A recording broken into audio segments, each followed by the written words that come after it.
acumulativa, ¿sí? Vamos a estar todo el tiempo trayendo conceptos de la primera, así que se va volviendo un poco complejo. Conmigo van a tener todo el módulo de especiación, que es esta clase, la que viene de esta semana y la semana que viene. Una de las tantas cosas en las que yo trabajo es en especiación, así que espero que sea una ventaja para ustedes. Ya iremos viendo.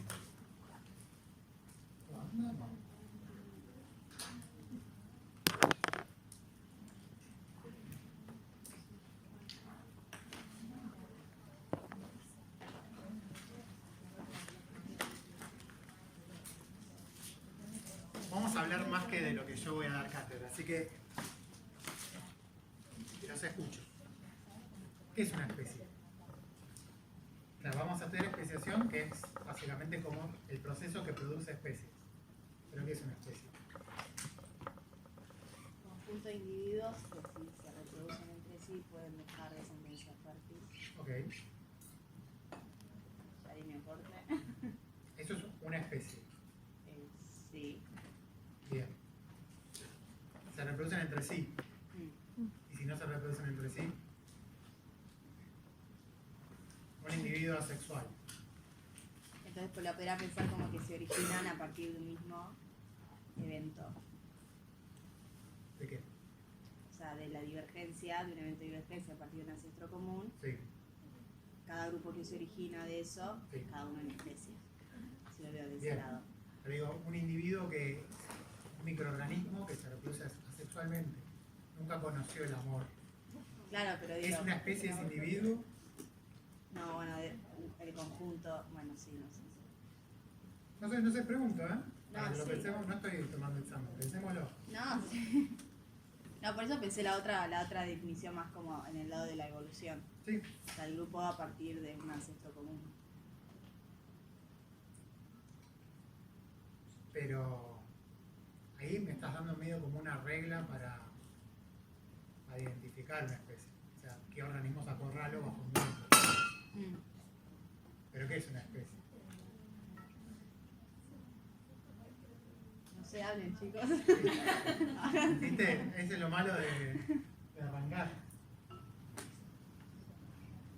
O voy a correr la cancha. Supongamos que me convenciste. De hecho, a ver, si no nos ponemos muy filosóficamente nihilistas, existen las especies.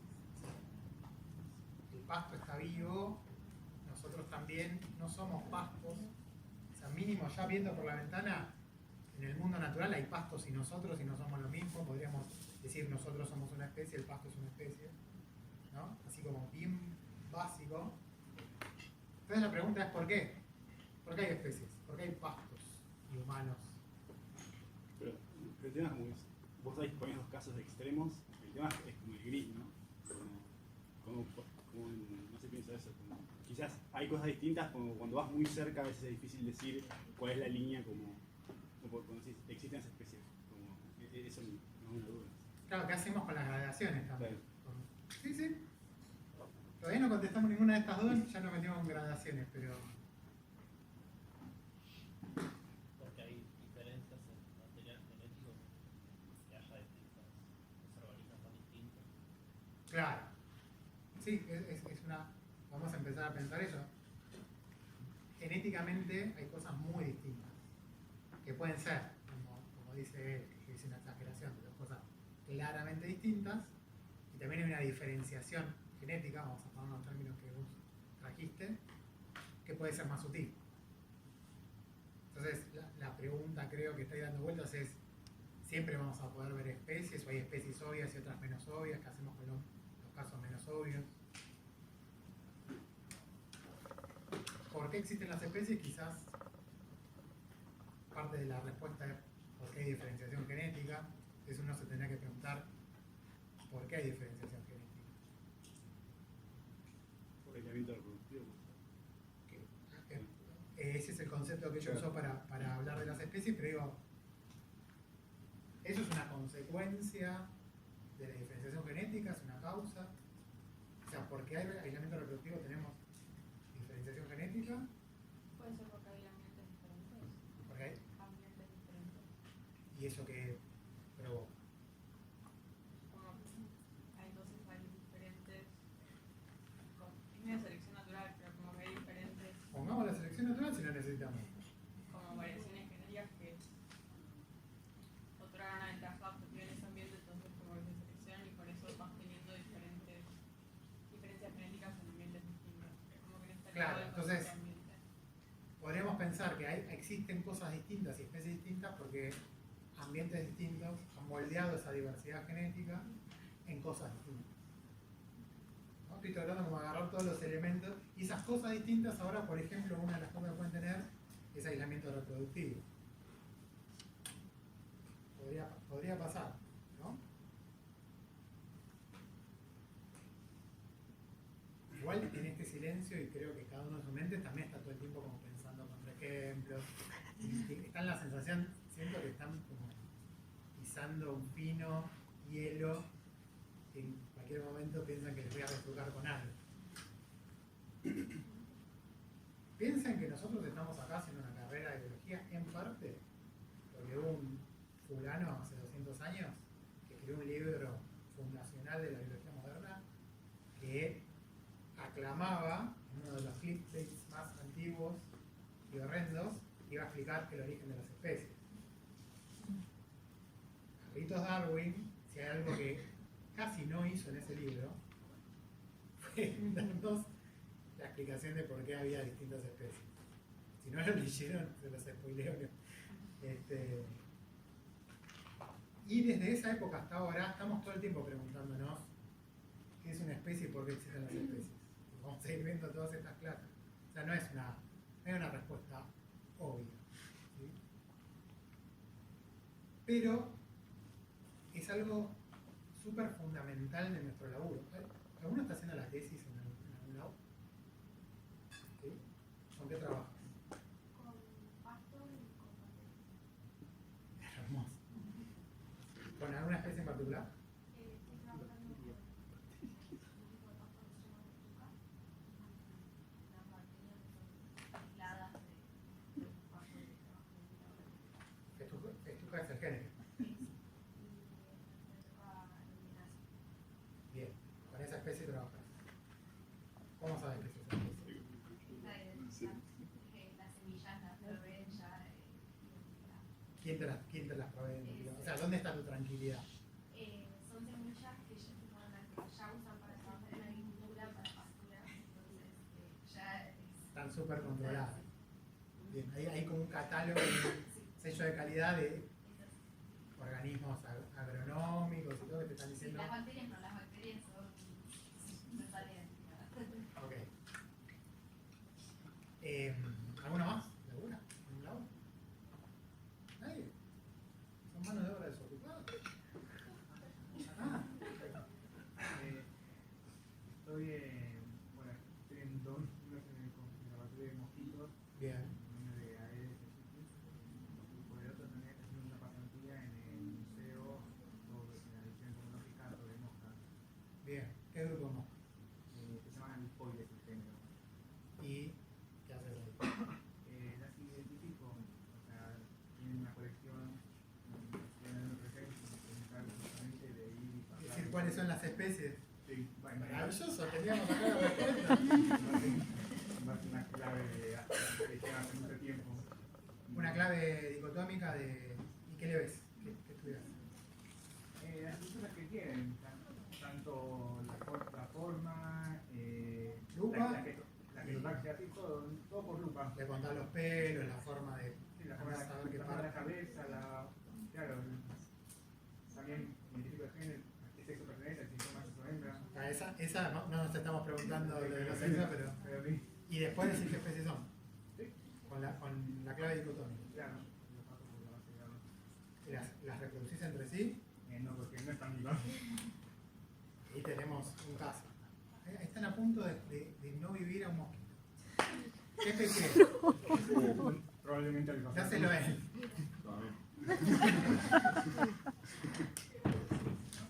Sí, está muy aplastado, ¿no? Seguimos preguntándonos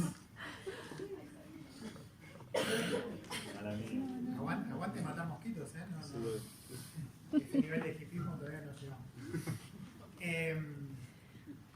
Es muy fundamental el tema de la especie, de lo que estamos viendo. De hecho, incluso en estas situaciones tranquilas, que vamos a ir avanzando y van a ver que estos chicos están tranquilos, falsamente tranquilos, como el que ignora el problema atrás, es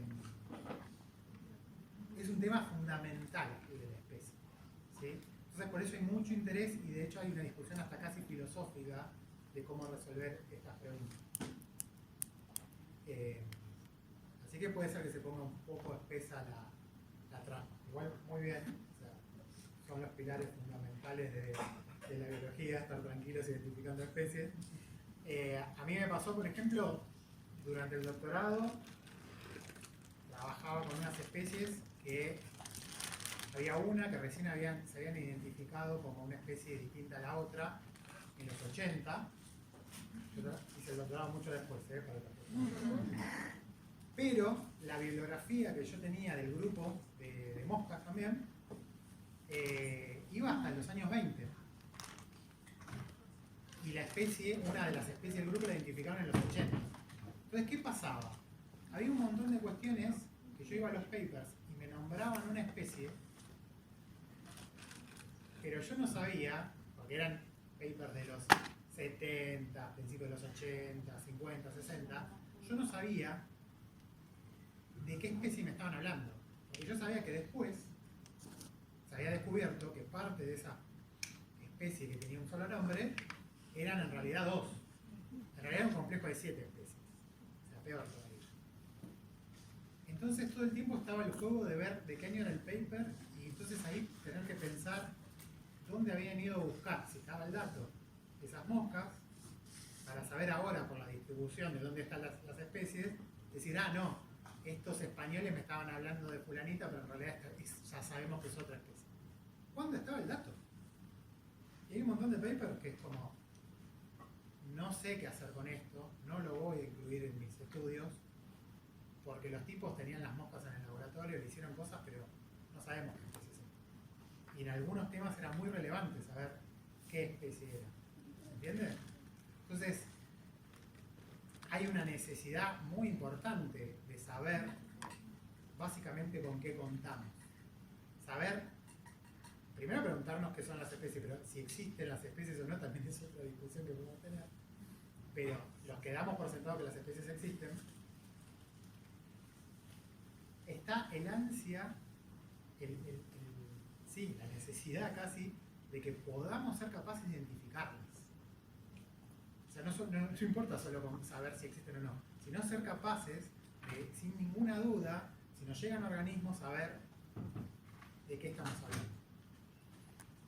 ¿Entienden? Es muy fundamental, porque si no, mucho de nuestro trabajo puede llegar a no tener mucho sentido o están siendo todos engañados porque no sabemos muy bien qué es lo que estamos observando.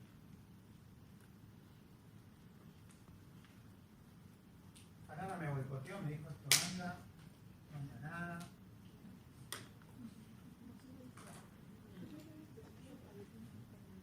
Bien. Sabemos, volviendo a esta biodiversidad que vemos, sabemos que toda la vida se remonta a un origen. Podemos rastrear toda la diversidad del planeta a el último ancestro común que existió en algún momento. No sabemos si la vida se produjo espontáneamente más de una vez en este planeta, si vino de otro lado, más de una vez. Lo que sí sabemos es que toda la biodiversidad que detectamos al presente se puede reconstruir en un árbol de la vida que coalesce en un origen único de la vida. ¿Sí? Hay un montón de evidencia de esto. La pregunta es, ¿por qué tenemos un árbol de la vida? Que era un poco lo que estamos diciendo, ¿por qué hay especies? ¿Sí? ¿Por qué esto no es un degradé enorme de una sopa continua de divergencia sin cosas tan distintas como un pasto y un humano? ¿Sí? ¿Por qué? ¿Por qué tenemos ramitas independientes? Y después podríamos pensarnos en este proceso de ramificación y divergencia, qué fuerza evolutiva lo está haciendo, si siempre es la misma, si tenemos una regla de especiación que siempre que se cumpla va a ocurrir que van a aparecer nuevas especies.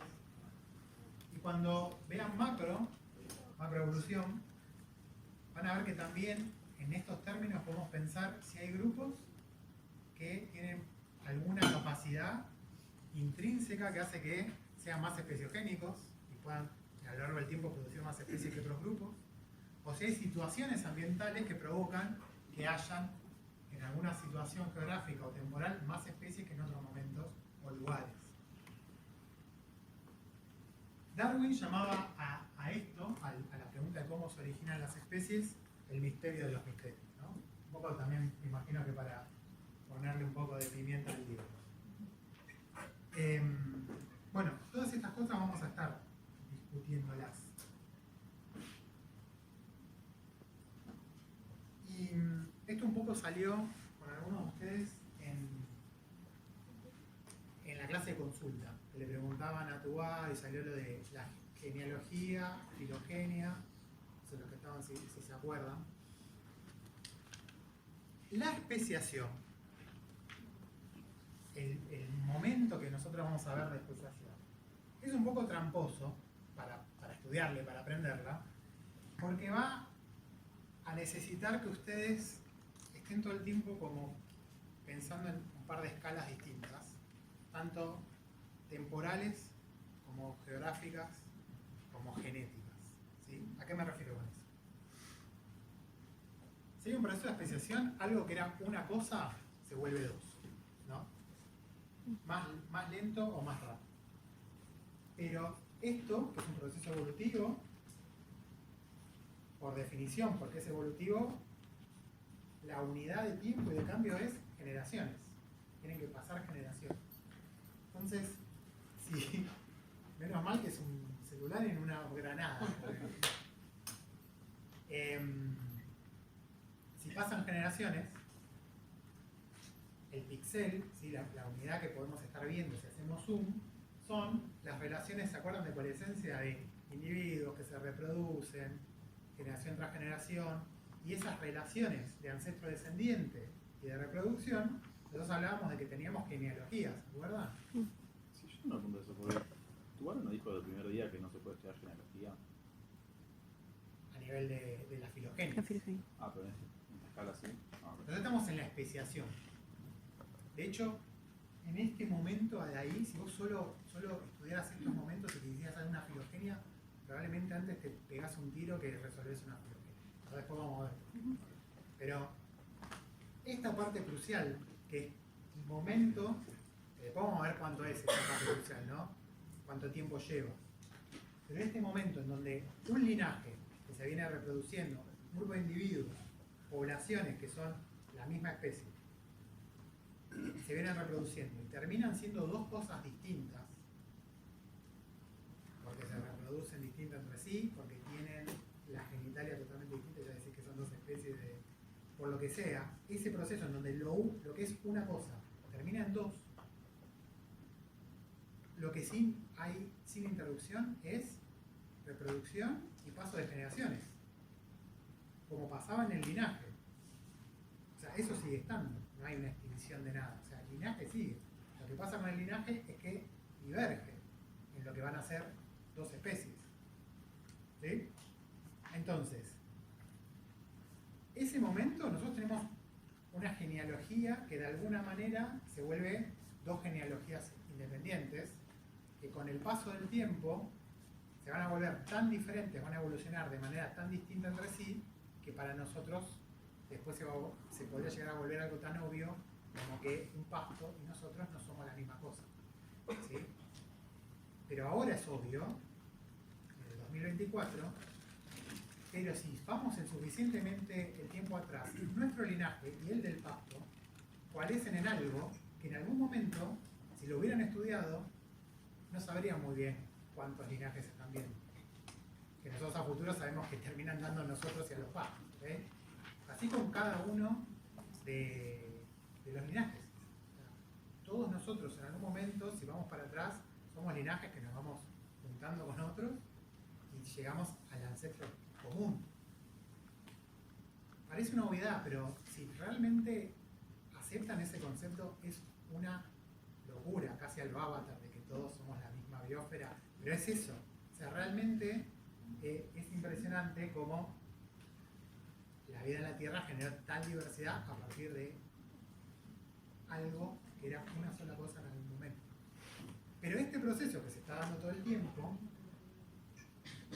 ahora de maneras menos fundamentales, pero se sigue dando, es un proceso que tiene este juego genealógico, las genealogías, pero en cuanto subimos un poco de escala y pasan más generaciones, empiezan a acumularse siglos, miles de años, ahí ya podemos hacer una filogenia. Ahí ya tenemos dos linajes totalmente independientes, que los llamaremos todas las especies del género Festuca, o como era el género de las mosquitas, Dispoides.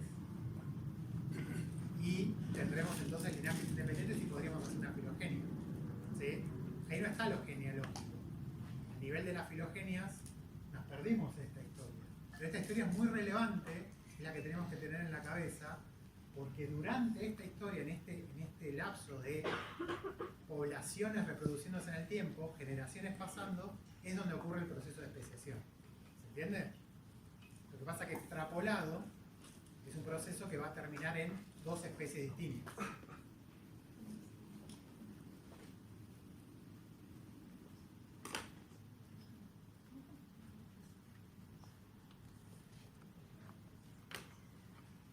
Bueno, estas son todas preguntas que a lo largo de estas 4 clases espero que ustedes cuando las vuelvan a leer digan, ah, claro. Una de las cosas que vamos a estar discutiendo del proceso de especiación, que ya les adelanto que si me dieron 4 clases se imaginan que no es algo muy simple, es cómo juegan los dos mecanismos clásicos que tienen de evolución, los dos procesos evolutivos más paradigmáticos, que es la deriva y la selección natural. ¿Okay? Ahí se vieron obligados a meter a la selección natural para divergir. También sabemos que la deriva causa divergencia, si queremos. Y la pregunta de cuál es la fuerza, en qué momento y cómo actúa para generar especies, es una de las cosas que vamos a ir viendo. La otra pregunta es, durante la especiación, ¿qué pasa con los genes? Y si eso se traduce o no a los fenotipos. O cómo es la relación. Si la divergencia genética genera divergencia fenotípica, o hay algo de lo fenotípico que después hace divergencia genética, y cómo eso termina produciendo especies diferentes. Otra cosa que nos va a hacer ruido es el fenómeno de la hibridación. O sea, este proceso de divergencia a veces se interrumpe para generar organismos que son híbridos entre estos linajes que se venían divergiendo. ¿Qué rol juega la hibridación? Si es común, si no es común, si es importante, si no es importante.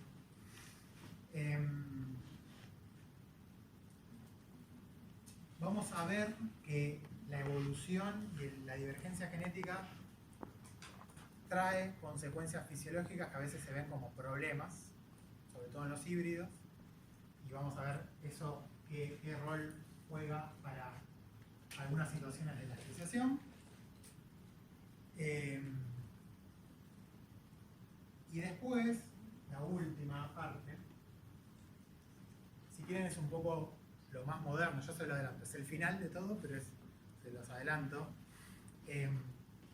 Durante, no sé cuánto ya venimos estudiando especiación de manera moderna, pero pónganle 100 años, en los primeros 70, 80 años, hubo mucho énfasis en tratar de entender esto que yo les digo, la divergencia, y cómo la divergencia generaba especies nuevas y cómo se aislaba un linaje de otro. Y últimamente, a medida que fuimos acumulando más datos, sobre todo de la genómica, nos dimos cuenta que es muy importante también ver los eventos o las excepciones en donde esos linajes, a pesar de ser cosas distintas, intercambiaron material genético. ¿Sí? Ya no como hibridación clásica, sino de otras maneras un poco más complejas que vamos a ver. Pero eso también es bastante relevante para la especiación. Pero es una complejización que la vamos a ver al final, porque ahora nos tenemos que poner clásicos para entender las cuestiones. Hay un montón de libros de especiación. El último bastante importante que salió como raconto, ya es viejo, ya es del 2004, que es el de allá de los pececitos, el de Coignior. El de Coignior, lo leo y ya tengo 20.000 peros. Yo creo que, o sea, no yo porque soy un genio, o sea, la comunidad científica se da cuenta que ya está quedando viejo, pero es un tema muy, muy importante y ya viene haciendo tiempo de alguna nueva síntesis en la forma de un libro, porque se va acumulando mucha información nueva. Lo que sí es seguro es que si les interesa el tema tienen un montón de cosas para leer. ¿Cómo vamos a hacer un poco la hoja de ruta de esto? Yo le cambié un poco la lógica a cómo venían siendo las clases de especiación en la materia. No sé si es bueno, pero vamos a tratar de intentar esto. Primero, en esta clase sobre todo, vamos a tratar de definir especies. Vamos a discutir un poco la ontología del concepto, vamos a ver qué significa eso. Y vamos a ver conceptos operativos, ¿sí? Típicamente los conceptos de especie. Después, si más o menos nos ponemos de acuerdo sobre qué es una especie, vamos a ver el proceso de especiación, ¿sí? Y ahí vamos a estudiar la especiación. Una manera bastante práctica es separarlo en qué escenario geográfico ocurre, ¿sí?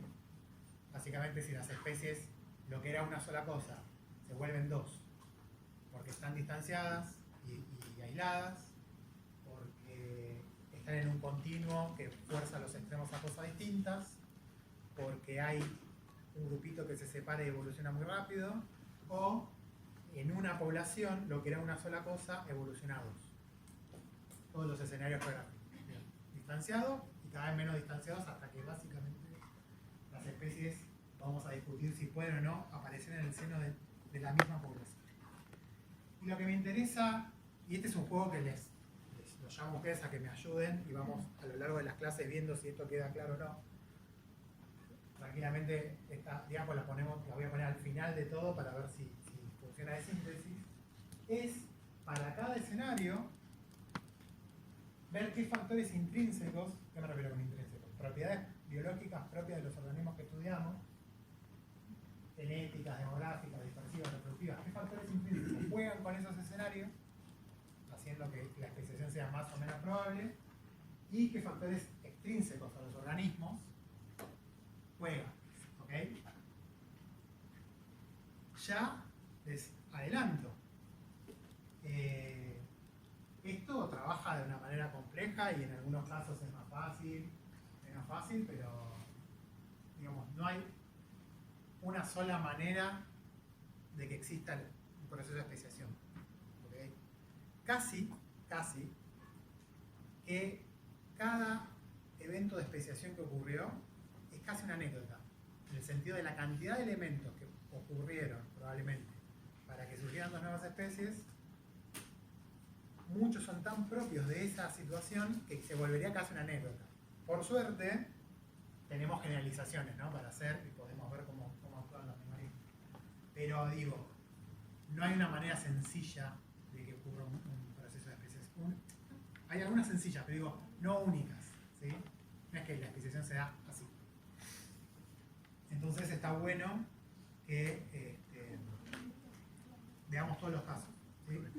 En términos concretos de ustedes estudiantes, más allá de ocuparse de si van entendiendo lo que yo voy contando, es que todo el tiempo estén pensando qué proceso evolutivo está metido, porque eso un poco les va a dar dos cosas que vamos a discutir muy fundamentales. La velocidad de la especiación y si el proceso afecta a todo el genoma o no. Y es lo mismo que veníamos hablando antes. La deriva, los procesos demográficos van a tener efectos genéticos durante la especiación a lo largo de todo el genoma Si los procesos son ecológicos de selección natural, de adaptación, esos van a estar enfocados en los caracteres particulares que vienen al caso por el proceso evolutivo de adaptación. Entonces, vamos a tener especiación más rápida que la deriva, o por lo menos en la mayoría de los casos, y también genéticamente localizada. ¿Se entiende? Nada que ustedes ya no manejen con lo que venían hablando de los procesos, pero ahora enfocados en la especiación. ¿Me siguen hasta acá? ¿Sí? Entonces, básicamente, para cada escenario estaría bueno que ustedes, si más o menos lo entendieron, sepan un poco cuál es el proceso que está dirigiendo esto, qué tan rápido es el proceso, y la otra cosa que es muy importante, nosotros desde la teórica lo vemos como ya dado, pero como investigadores ustedes en realidad muy probablemente, si quieren descubrir un proceso de especiación, arranquen al revés, que es la genética. O sea, qué marcas genéticas, de qué manera quedaron, como para nosotros decir, estos datos que yo estoy viendo tienen toda la pinta de que el proceso de especiación ocurrió así, asá, por selección natural, en tal escenario geográfico, etc. Eso lo vamos a ir viendo. Digo, en términos generales es lo que vamos a estar haciendo. Bien. Veo el término especie como arbitrariamente dado con fines de conveniencia a un grupo de individuos que se asemejan entre sí y que esencialmente no difiere del término variedad disjuntural, ¿no? ¿Se entiende? Es alguien que, un biólogo, un naturalista, que la verdad le parecía bastante arbitrario el concepto de especie. Si estuviera sentado acá, ya estaría medio entre aburrido y molesto por tener que bajarse 4 clases de especiación cuando piensa eso. Y la misma persona dice, es realmente ridículo ver que ideas diferentes son prominentes en la mente de diversos naturalistas cuando hablan de especies. En algunos, el parecido es todo, y la reproducción de poco peso. Él, por ejemplo, que no está parado en la reproducción, que vos estés todo el tiempo hablando de si se reproducen entre sí o no, es indiferente o no, pero digamos, no pasa por su trabajo diario. La reproducción de poco peso y en otros el parecido parece no significar nada. Para algunos la esterilidad es una prueba infalible y con otros no vale un centavo. Todo viene, creo, de tratar de definir lo indefinible. Especie. Imagínense cómo estamos condenados, si el autor de estas cartas y escrito es el que quería explicarnos el origen de las especies. Es muy interesante porque no me voy a poner a analizar historiográficamente a Darwin, pero puede ser que Darwin sea lo más cercano a lo que nosotros llamamos un instrumentalista del concepto de especie. ¿Saben lo que significa eso? Ahí me voy a meter con la ontología del concepto de especie, que no es menor.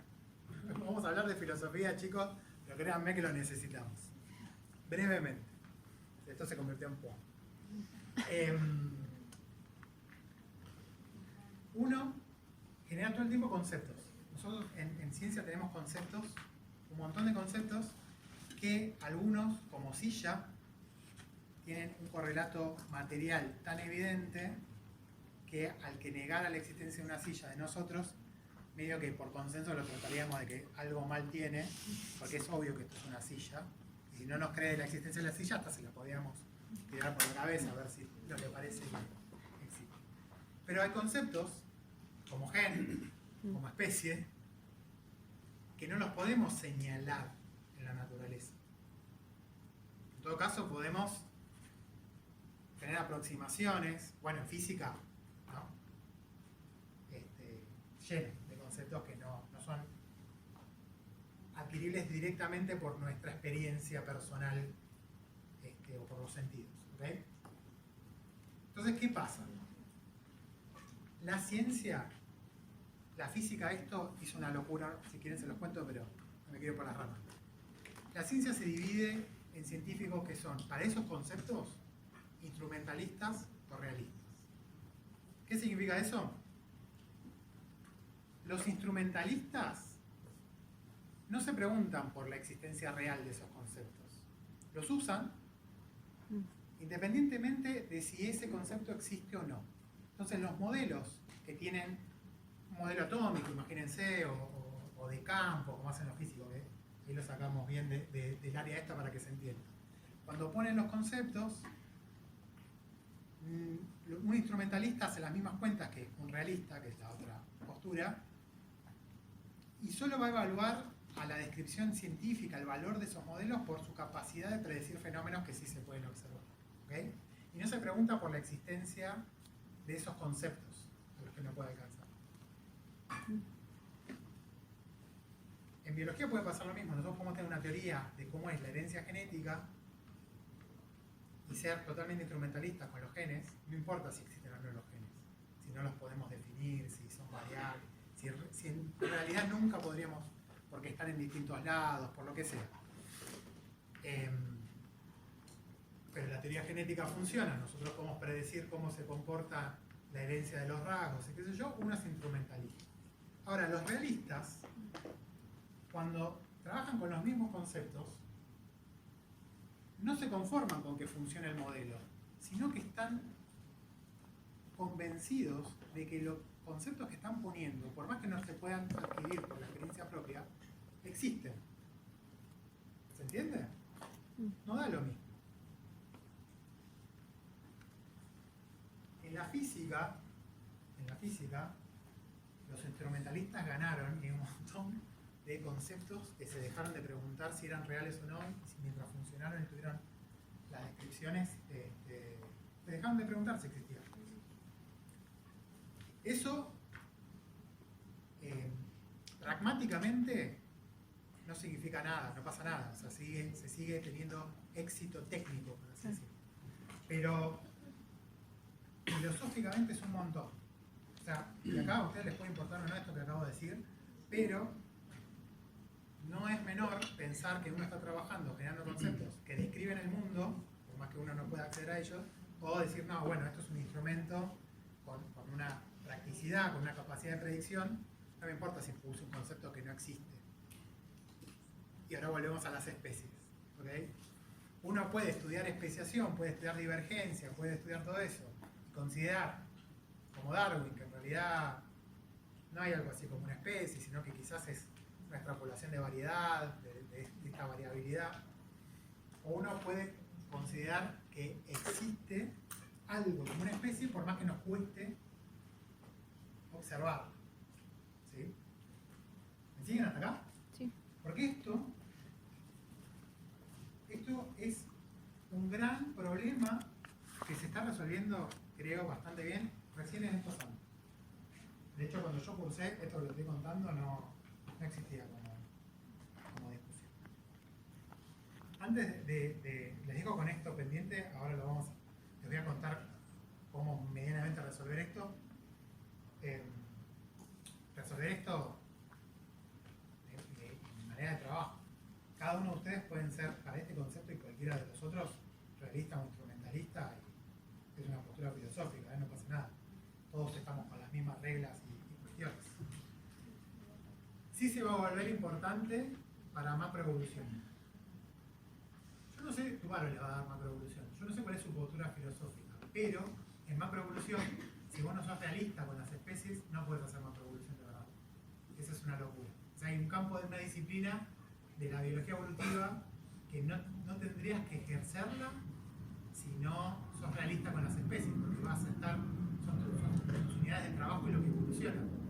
Llega un punto que es como los organismos de una población, que no tendría sentido decir voy a hacer genética de poblaciones, pero para mí los individuos no existen. Entonces, ¿qué estás modelando? Ahora lo vamos a ver. Primero les quiero hacer un raconto histórico de la especie y la especiación. ¿Sí?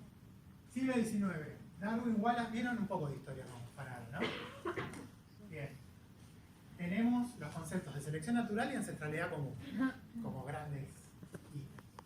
Y de Darwin también, bueno, Wallace, tenemos el concepto de descendencia con modificación, que es lo primero que salió cuando empezamos a pensar en especiación. ¿Sí? tanto Darwin como Wallace, por la información que fueron juntando, sus viajes, el hecho de que Wallace trabajó casi todo su tiempo en un archipiélago, hizo que se metiera en aislamiento geográfico en la pregunta sobre la especiación. ¿Sí? Y ya se empezó a discutir desde muy tempranamente qué proceso era el que guiaba esto, si la selección natural y cuánto podía jugar la deriva.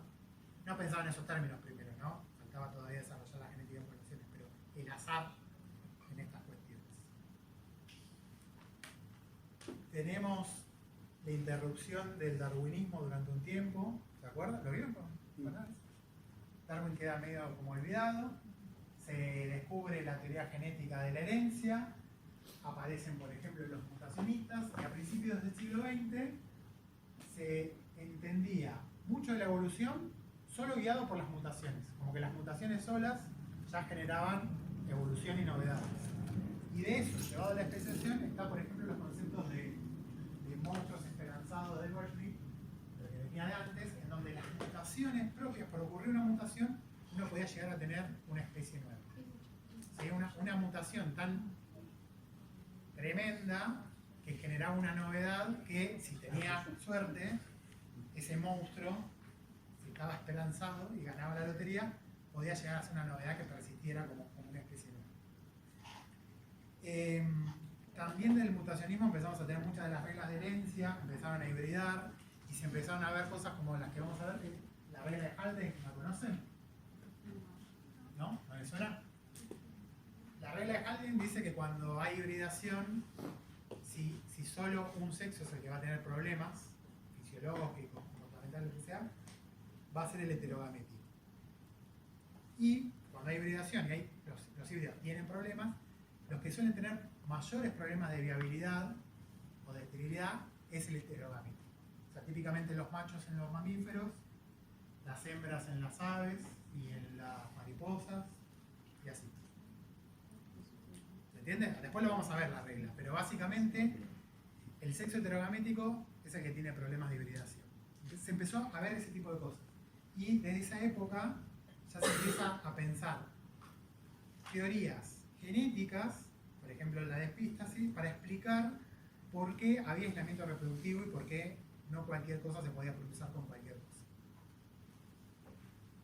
Todo esto antes de poner procesos evolutivos más modernos.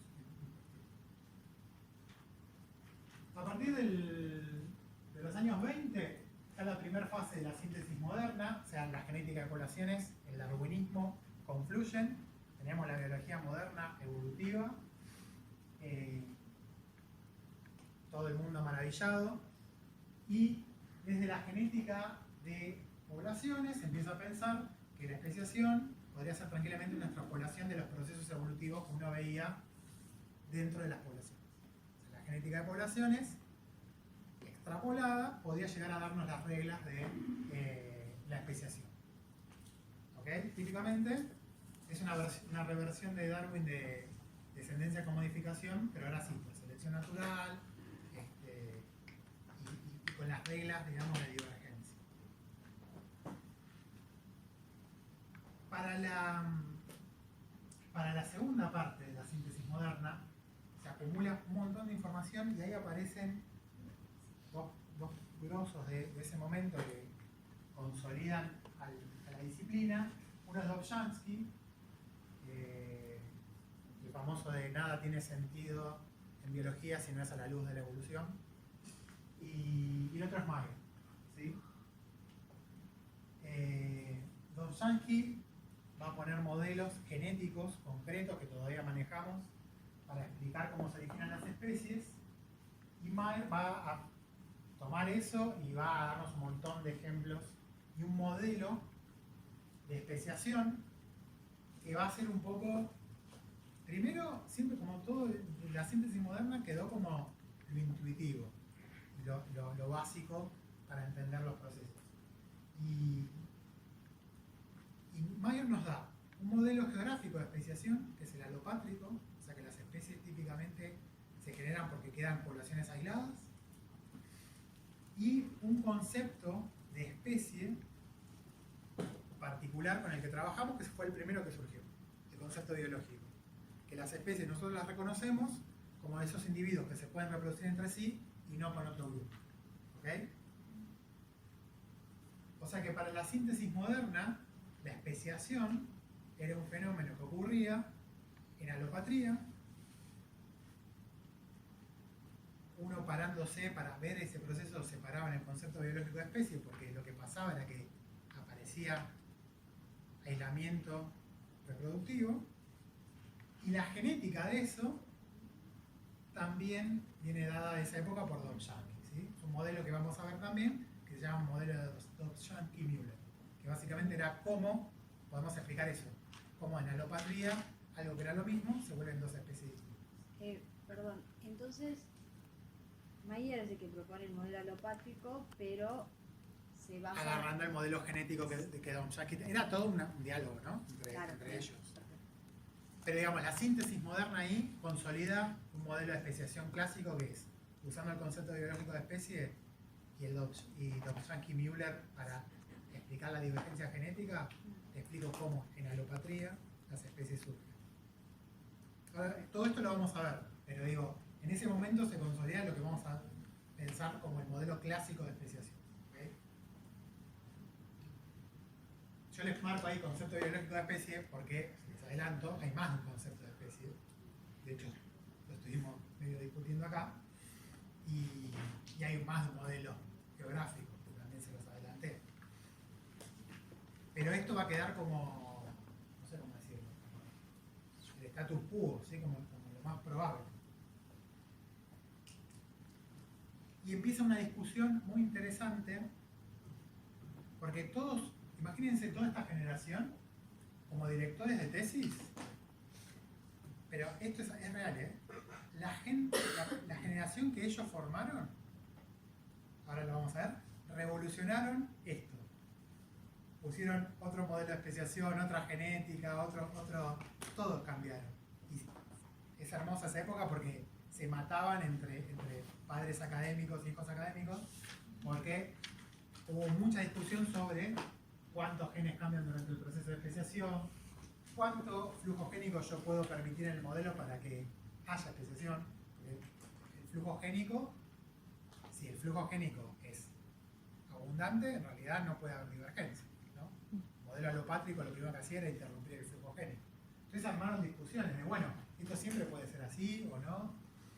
¿Qué tan importante es la ecología? En el modelo alopátrico, ya les adelanto, lo que formaba las especies distintas, esa divergencia, se construía por deriva. Entonces, era un proceso lento. Los tesistas de esta gente empezaron a decir, yo no sé si siempre es lento, yo no sé si solo por deriva. Se armó ahí una discusión muy interesante. En esta década, fines de los 40 hasta los 60, lo hegemónico es esto que yo les cuento, este modelo, pero empiezan a aparecer ahí como algunos ruidos, y ya en la década del 60 y 70, con, aparte, muchas de las del desarrollo de nuevas técnicas, primero por isoenzimas, pero después ya directamente con la secuenciación genética, empieza a aparecer más información y ver, por ejemplo, que la hibridación en la naturaleza era más común de lo que esperaban. Y una cosa muy interesante que aparece en esa época es que a partir de ahí empezamos a incorporar la tectónica de placas, que no existía hasta el momento. O sea, toda esta discusión de especiación hasta estas décadas, piensen que los continentes no se movían. Entonces había que explicar cómo estaba poblado el planeta en distintos lados, grupos emparentados, solo por dispersión en continentes que estuvieron siempre fijos. La única manera que había a veces para explicar eso, todo el tiempo se hipotetizaban puentes entre continentes que aparecían y desaparecían. Como Atlántida, ¿no? Porque, claro, imagínense tratar de explicar especiación y biogeografía, pero que no se mueven los continentes. Con la tectónica de placas y saber que eso sí es fenómeno de la naturaleza, también la biogeografía ahí cambió bastante y se revolucionó. Tenemos de esta época, acuérdense cuando vimos teoría neutralista, esta es la época que Kimura desarrolla sus modelos de evolución molecular. Y acá es cuando esto que les digo yo, los hijos académicos de los que estaban en el status quo empiezan, por ejemplo, a pensar que la especiación podía estar en simpatría. Y en esos momentos eso era casi una herejía. Se ponían como locos algunos de escuchar que podían aparecer especies en el seno de las poblaciones originales. Una pregunta. ¿Eso es en ahí 1966 o hay un año antes que no se ve? ¿Lo anterior? Sí. O sea, esto de... 47, 66 y se ya vio. Claro, que no se eso ve. es lo de tectónica de placas y que empieza lo de la encalopatría, ¿o no? La tectónica de placas está acá, me parece después. La tectónica de placas, no me acuerdo cuál es el paper original, pero es en los 60. Es nuevo. Si alguien nació en los 60 y lo ves acá, no dirías que es nuevo, pero sí, en teoría. Para la misma época, con el desarrollo de la evolución molecular, aparecen los relojes moleculares. Y también ahí tenemos timing de especiación. Ahora ya no queda en el aire, tipo, no, para mí es rápido, pero ahí tenemos maneras de medir momentos de divergencia. Y para los 70, este modelo lo van a ver ustedes también, la paleontología, la biología molecular, sobre todo el neutralismo, viene a ser uno de los primeros puñetazos al núcleo duro de la síntesis moderna para decirle, no estás explicando toda la biología bien. Otro de los golpes duros que vino es gente como Eldridge y Bull, desde la paleontología, a decir, che, el registro fósil tampoco dice lo que la síntesis moderna dice que evolucionó el planeta.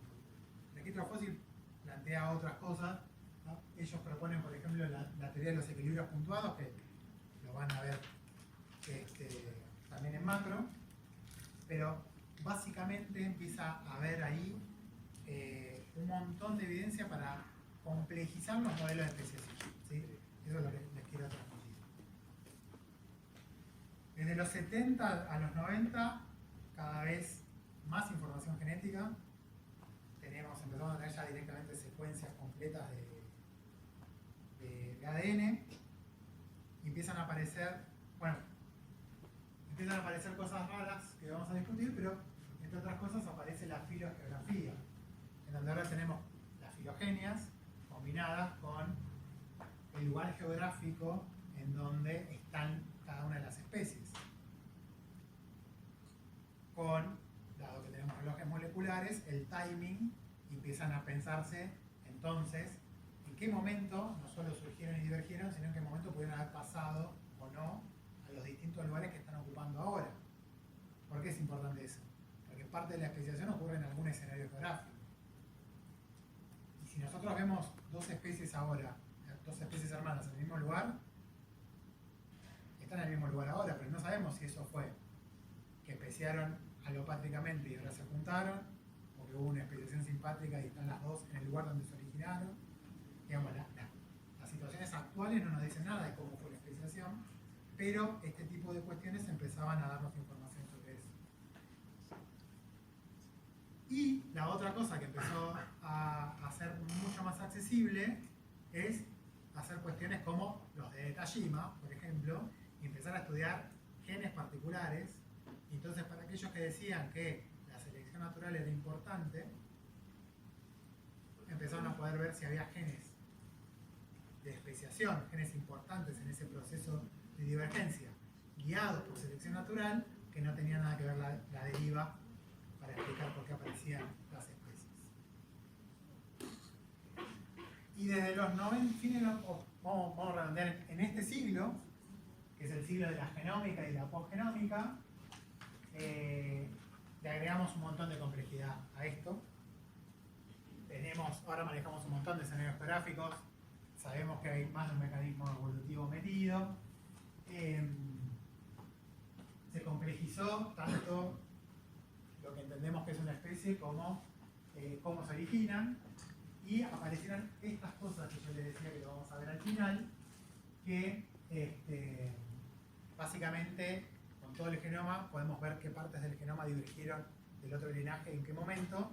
Entonces sabemos que hay muchas especies en donde esa divergencia no fue limpia, sino que hubo muchos eventos en donde hubo cruzo de material genético con otros linajes que no fueron anecdóticos, sino que son parte del moldeado de por qué esa especie es así. ¿Sí? Vamos a ver ejemplos hermosos de eso. Y ahora hay mucho énfasis en no estar todo el tiempo pensando en la especiación como la originación de biodiversidad desde la divergencia, sino que hay muchas novedades evolutivas y reales eventos de especiación que son con procesos contrarios, con fusión de linajes. No sé si vieron las noticias hace poco, me llamaron de página 12 para opinar de esto, está en la nota, que encontraron un alga en el océano que tiene fusionado, pensaban que no, pero como una nueva organela, una bacteria que fija nitrógeno. Entonces sería una nueva organela, nitroplasto sería, como los cloroplastos o las mitocondrias, pero esto pasó hace nada, hace unas decenas de millones de años. Y en realidad, hasta que no hicieron estudios genómicos, pensaban que levantaban algas y levantaban bacterias del mar, hasta que se dieron cuenta que estequiométricamente en realidad había una proporción muy fina. Entonces se dieron cuenta que en realidad estaban levantando el alga y que el alga tenía un número fijo de estas bacterias adentro y por lo tanto estaban fusionadas. Para claramente el linaje de esas algas, una especie que adquiera por simbiogénesis la capacidad de fijar nitrógeno, convengamos que amerita ser considerada una cosa muy distinta al resto de las especies que no fijan nitrógeno. Y ese evento de especiación no es un evento de especiación como pensamos de divergencia, sino que en realidad acá es una fusión de linajes que hace cientos de millones de años que divergieron. De hecho estamos frente a un eucariota que se fusiona con un procariota. ¿Lo ven? Entonces esos fenómenos, está bien, no son la mayoría de las veces que se forman especies nuevas, pero sí son eventos biológicos relevantes que tampoco podemos barrer abajo del fondo. Bien. Conceptos de especies, sí. Y eso que mencionaste es algo que a veces como que pienso que cuando vemos los árboles de la vida, siempre como que es un punto que se va ramificando, pero nunca se incluyen, por ejemplo, lo de la cuando se... Endosimbiosis. Sí, endosimbiosis. Eso podría ser también como un evento que ¿Sí? crucen. Es un evento de fusión. De hecho, para muchos, ya te lo adelanto, para resolver muchos problemas de especiación, ya sea de la vida profunda, ¿no? Porque muchos de los eventos endosimbióticos pasaron al principio del origen de la vida, nuestras mitocondrias, ponele. La célula eucariota aparece porque hay un evento de fusión entre arqueas, bacterias. Para resolver eso muy profundo, pero también para resolver algunos problemas muy recientes de especiación, no se hacen filogenias, se hacen redes. No podés resolverlo con un pensamiento dicotómico. La única manera de terminar de ver cómo pasó es permitiendo que el modelo te haga redes. O sea, nunca harían arbolitos como los que hicieron en filogenia. Para resolver algunos problemas necesitas hacer redes para considerar la posibilidad de que haya fusiones entre linajes. Sí. Bien. Creo que la última vez que leí había más de 320 conceptos de especie. Acá tienen algunos, y algunos de estos los vamos a ver. No pasa nada si no repasamos este cuadrito. ¿A qué voy con esto? Convengamos que si hay algo como una especie tendría que ser algo unívoco. O sea, si las especies existen acá especie como concepto general, ¿no? ¿Por qué piensan que hay un montón de conceptos de especie? No hay un solo concepto. Porque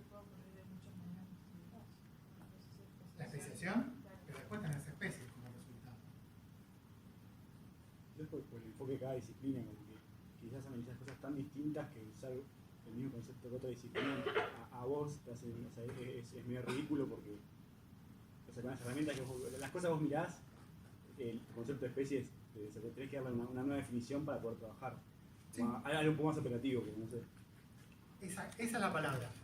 Tenemos muchos conceptos porque en realidad lo que estamos haciendo es generando conceptos operativos. No es concepto como pensamos como definición última. En realidad la definición última de especie, ahora vamos a tratar de poner alguna, ¿no?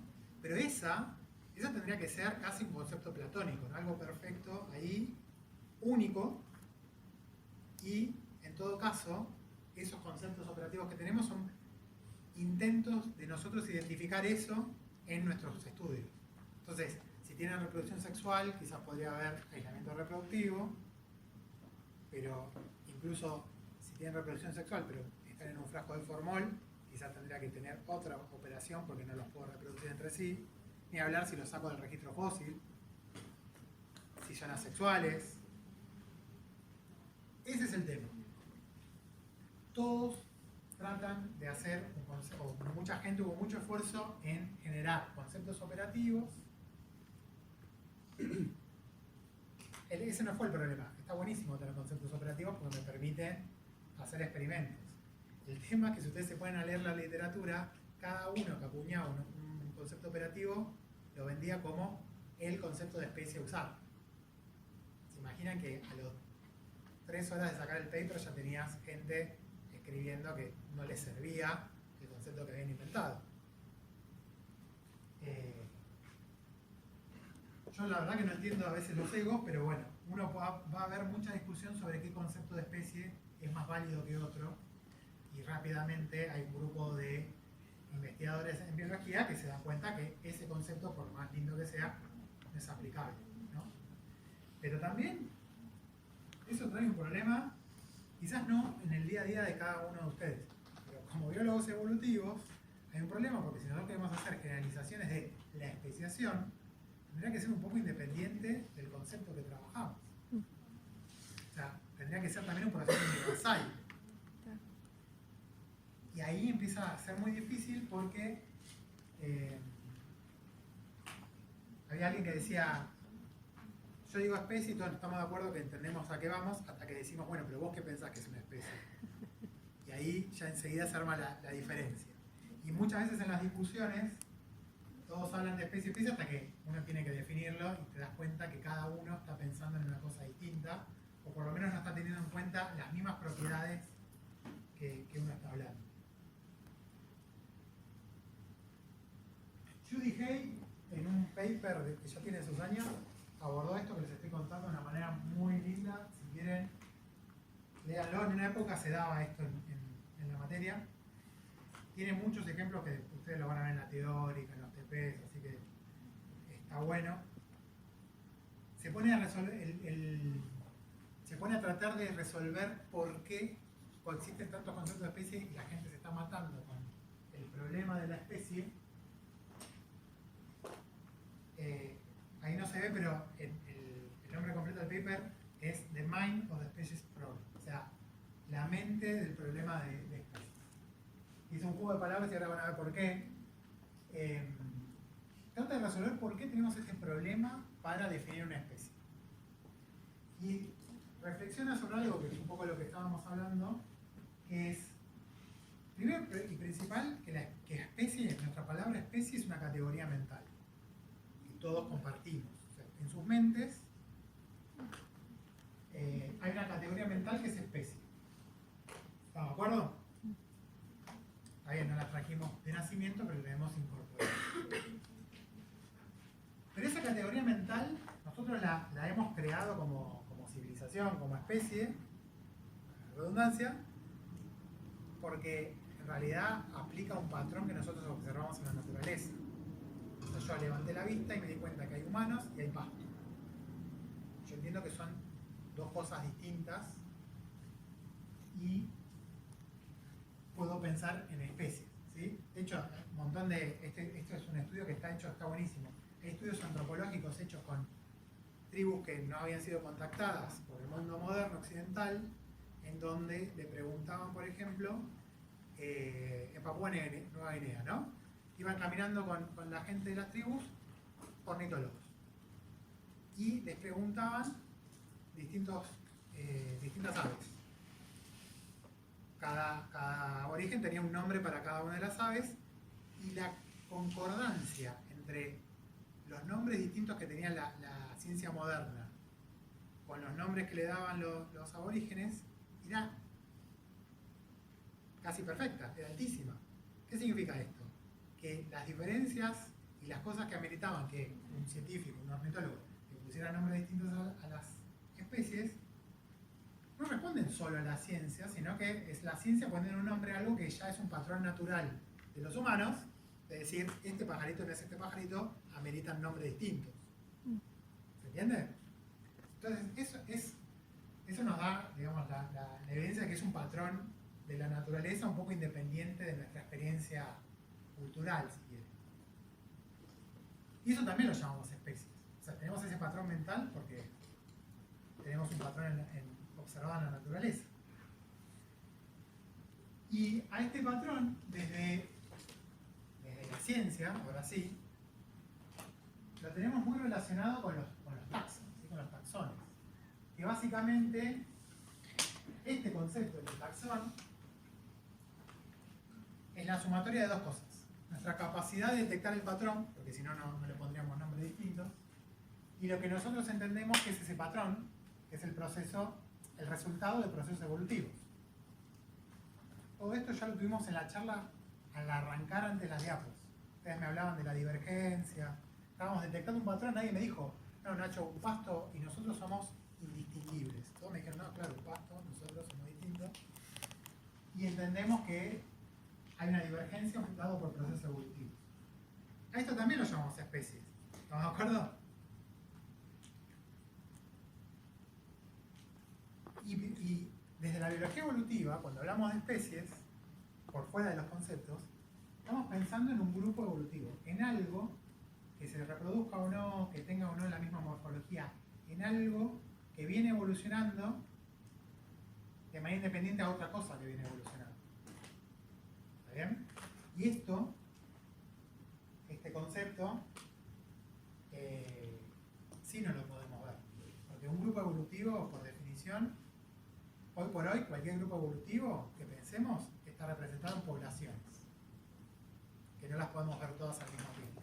Y al mismo tiempo existe en un esquema temporal que sobrepasa nuestras vidas. Entonces sí es algo que no podemos, yo no puedo agarrar un grupo evolutivo en la mano, ni señalarlo en el mundo. No, nunca llegaría a señalar un grupo evolutivo. ¿Se entiende? Es algo que no podemos contener en nuestra experiencia, temporalmente ni geográficamente. Entonces Hay dice, este es el problema que tenemos. Tenemos una palabra para cosas totalmente distintas, que apuntan a lo mismo, pero en realidad son cosas distintas. Una categoría mental en nuestra cabeza es distinto. A ver. Un taxón, el nombre de una especie, es distinto al grupo evolutivo. ¿Sí? Por ejemplo, vamos al zoológico y vemos un oso polar. El oso polar nosotros le podemos definir como una especie, pero ese oso polar no es la especie.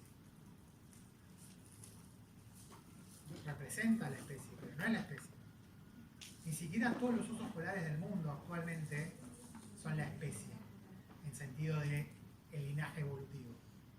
Son como el recorte actual de lo que es un grupo. ¿Se entiende? Pero al mismo tiempo, nosotros tenemos un nombre en nuestra cabeza, científico, del oso polar.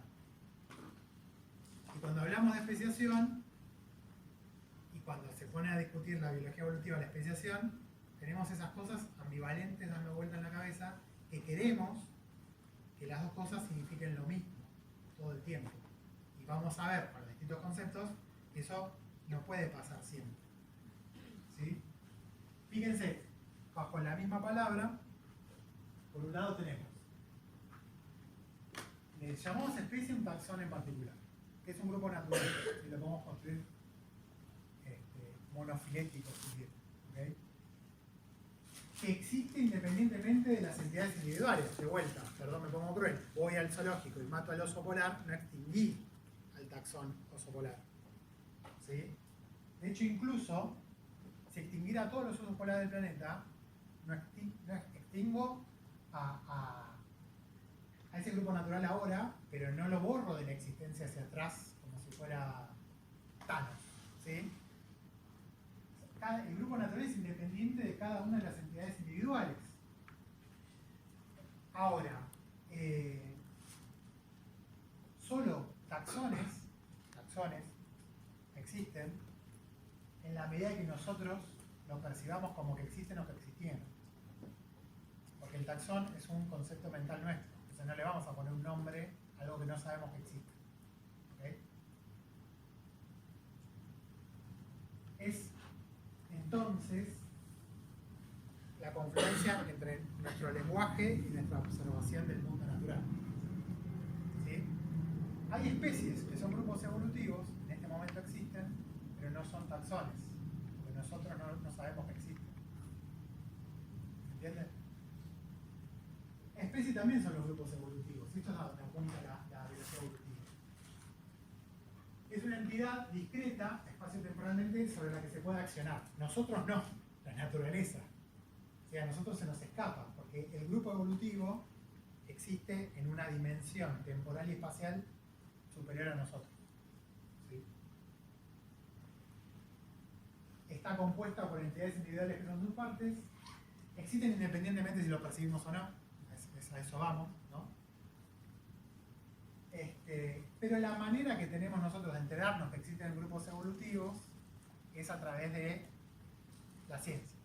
¿Okay? Mirando, Aristóteles reconocía grupos evolutivos que le puso nombres, pero nos enteramos que había muchos más grupos evolutivos, incluso en los que ya había visto Aristóteles, por la genética de poblaciones. Y empezar a ver que había especies que se parecían o eran idénticas, indistinguibles de otras especies. ¿A qué voy con esto? Parece mucha fruta, pero créanme que esto nos va a servir ahora cuando empecemos a discutir cuáles son los problemas de los conceptos de especie. Básicamente le estamos pidiendo a especie, a la palabra, que cumpla muchas funciones al mismo tiempo, y vamos a ver que no las puede cumplir a veces simultáneamente. ¿Cuál? Hasta esto que les acabo de decir hacía chillar a los biólogos evolutivos. Ahora es como, calma, solo basta que nos acordemos que estamos apuntando a esto, podamos acceder o no a veces a la cuestión. ¿Sí? O sea, nuestra esperanza es que sea unívoca la relación, pero como son dos cosas distintas, a veces vamos a tener taxones y grupos evolutivos, y a veces vamos a tener grupos evolutivos que se nos van a escapar. Bien, voy para atrás para ponerle palabras ahí. Fíjense, ya en el 89 Calcraft decía, especies. Uno busca con eso describir y catalogar la diversidad biológica y sus relaciones filogenéticas agregadas, ¿no? Pero son entidades básicas de la teoría evolutiva. Ya realmente es el origen de las especies. Entonces, esto es lo mismo que les estaba contando recién. Hay un antagonismo entre especie como entidad taxonómica y especie como entidad evolutiva. Los taxónomos son muy necesarios porque son los que están trabajando para que estas cosas se parezcan. Pero como no son perfectos y no tenemos toda la capacidad de reconocer grupos evolutivos, vamos a tener especies como entidades evolutivas que no sean especies como entidades taxonómicas. Eso es lo que yo les contaba al principio de, bueno, es un problema trabajar con especies y a veces enterarnos que no eran. ¿Qué me pasó a mí con la anécdota que le conté de las mosquitas? Básicamente apareció un nuevo nombre, una entidad taxonómica, pero lo que me estaba indicando es que yo tenía metido mi problema evolutivo más de un linaje evolutivo. Ese era el problema en cuestión. Queiroz, este paper también está bueno. Las especies son una unidad fundamental fundamental de la estructura de la vida, comparable a los genes, células y organismos, en un nivel de organización que dificulta la percepción directa. Ese es el problema que tenemos. Históricamente se ha integrado el concepto de especie con el problema de la delimitación, existiendo no menos de 24 conceptos diferentes de especies en la literatura, que surgen en diferentes momentos del proceso de especiación. Queiroz propone un concepto unificado de especie, identificando los elementos comunes a todos ellos, y esto pasa también con la gente que intentó hacer conceptos de especie que yo les diga universales. Los que tuvieron más éxito, tuvieron tanto éxito que no los podemos aplicar. Especies como linajes metapoblacionales evolucionan separadamente de otros. Yo estoy de acuerdo. Ahora decime cómo hago en el día a día para detectar eso. En el día a día para detectar eso termino cayendo o en el concepto biológico o en el concepto morfológico, en conceptos más acotados, con más taras, con más limitaciones, pero que para los casos concretos son mucho más útiles. Porque metapoblaciones que evolucionan separadamente de otros son muy correctos desde lo conceptual, pero prefiero cruzar dos bichos y ver si se reproducen o no. Es más concreto para ver si son la misma especie o no. ¿Entienden?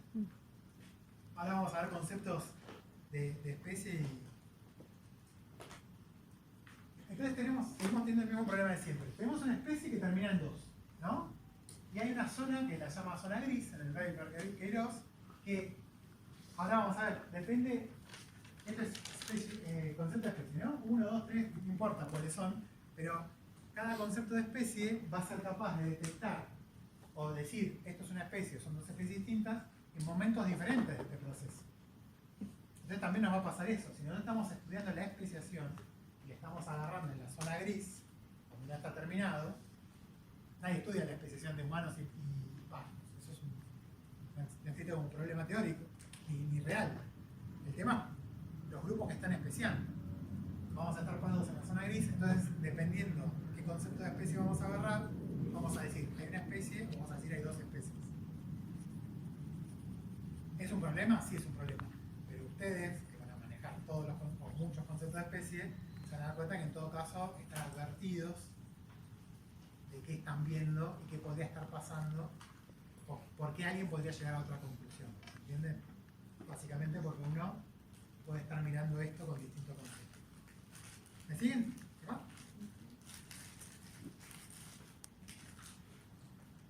¿Cómo estamos? ¿Quieren que hagamos un corte? ¿Sí? Estuvo duro esto. Quería llevarlos a replantearse su propia existencia, pero no me iba a dar la buena. 15, 20, ¿cuánto quiero? 20. Estuvo más duro de lo que... El 20, sí.